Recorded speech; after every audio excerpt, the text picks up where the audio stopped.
Bonjour à toutes et tous. Quelques explications sur la sortie d'eau de notre Pierrick 2.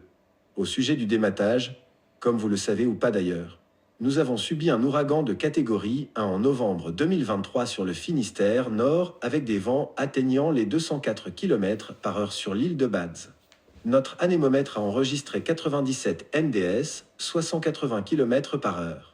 Vous comprendrez qu'une vérification du gréement s'impose de fait. Nous en profitons du coup de faire installer un été largable par la société All Purpose, qui s'occupe d'ailleurs de la vérification du gréement. Nous avons aussi eu de nouveau des gros soucis avec notre moteur Perkins 4108 qui, cette fois, nous a lâchés. Après quelques discussions avec Maxime, le responsable du chantier I20 de Roscoff, il nous trouve une superbe solution. Le remplacement à l'identique par un moteur Perkins 4108 reconditionné. Superbe solution qui nous permet de réduire le montant de la facture et de garder un moteur fiable sans électronique, chose qui me va pleinement.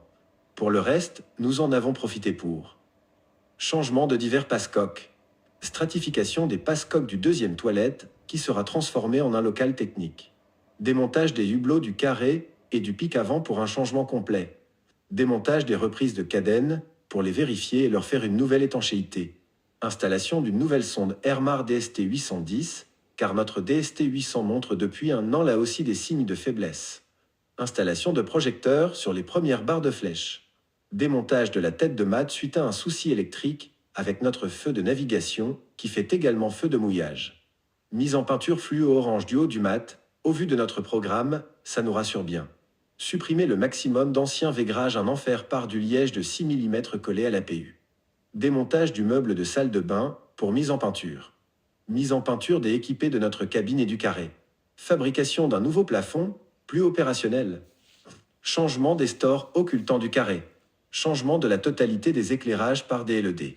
Changement du moteur du guido qui était mort.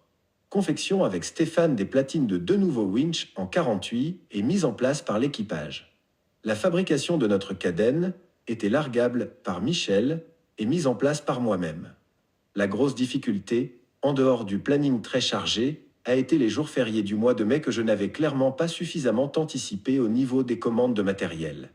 CA nous a clairement rajouté de la complexité dans la planification et nous a finalement beaucoup retardé. Après autant de démontage, il faut aussi remonter tout ça. Et pour finir, le carénage bien évidemment.